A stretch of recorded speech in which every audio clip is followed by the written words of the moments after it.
7 या 8 घंटों की अच्छी नींद करने के बावजूद अगर आप अगले दिन थकावट महसूस करते हैं तो ये एक परेशान कुन अमर है। आपका दिन भर हशाश बशाश रहने का दारोमदार आपकी रोजमर्रा के काम करने की रूटीन और आदत पर मुनहसिर होता है। नींद की कमी थकावट की एक बड़ी वजह है। ताहम आज के जदीद दौर में टेक्नोलॉजी भी इस मसले का सबब बन चुकी है। स्मार्टफोन्स, टैबलेट्स, लैपटॉप्स, टेलीविजन्स और वीडियो गेम्स ने हमारी नींद पर इंतहाई बुरा असर डाला है। आजकल के लोग अपने बिस्तर पर जाकर मोबाइल फोन्स का इस्तेमाल लाजमी समझते हैं, जो कि नुकसानदेह है। आपकी ग़िज़ा, फिटनेस और काम की आदत के साथ टेक्नोलॉजी आपको सुस्त कर रही है। अगर आपको रोज़ाना काम के दौरान नींद आ रही है तो आप ये देखें कि कहीं इन 5 आदत को तो नहीं अपना रहे जिसकी वजह से आप थकावट भी महसूस करते हैं।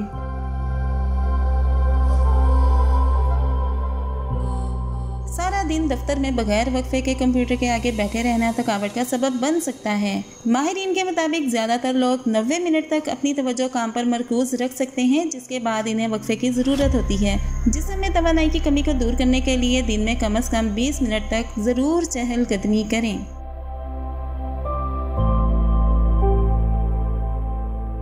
रोज़मर्रा के अमूर सर अंजाम देते वक्त इंसान जिस्म में तवानाई कायम रखने के लिए सबसे अहम ज़रूरत पानी का इस्तेमाल भूल जाता है। माहिरीन के मुताबिक दिन भर पानी या मशरूबात कम इस्तेमाल करने के सबब इंसान दिन भर थकावट महसूस करता है। दिन भर में कम से कम 8 से 10 गिलास पानी पीना सुस्ती और काहली को दूर भगाता है।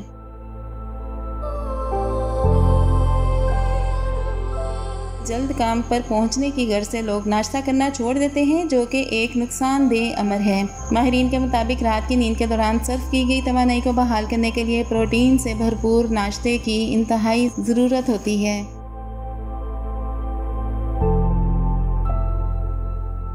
मुतअद्दिद तहकीकात से ये बात सामने आई है, सोने से कबल बिस्तर पर मोबाइल का इस्तेमाल इंसानी सेहत के लिए इंतहाई मुज़िर करार दिया गया है।